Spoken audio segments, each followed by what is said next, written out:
toppings. Magluluto tayo ng toppings sa niluluto nating ulam. Ayan, diba? Ito. Yes. Sa niluluto nating ulam. Ayan.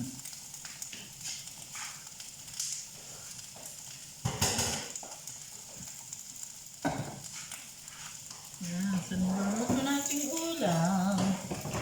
Ay, okay na yan. Okay yan. Talaga.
Ayan mga kalola ko.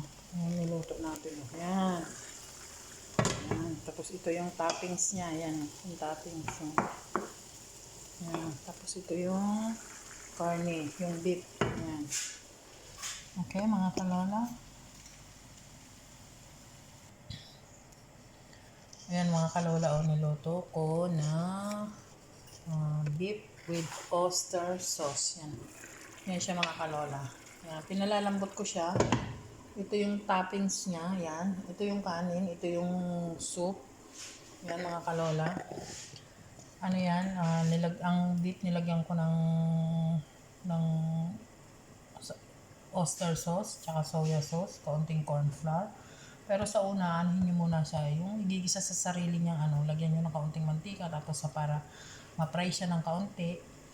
Tapos yung bell pepper na yung rainbow. Alam nyo na yung pula, dilaw, at saka yung green, at saka sibuyas. Igigisa nyo siya ng separate. Tapos kasi toppings lang siya. Kasi madali siyang maluto pagka isasabay nyo siya. Malalata ba siya. Para masarap siya at saka mabango. Tapos yun lang mga kalola, simple lang yung niluto ko ngayon kasi aalis sila eh. Parang mag-i-stay sila sa isang lugar dito sa UAE. Ilang araw silang mawawala. Yun, tapos pagbalik nila, tsaka sila pumunta ng bakasyon. Kaya kami lang dito. Bukas hindi ako magluluto. Magge-general cleaning naman tayo ng kusina bukas. O, paano mga kalola?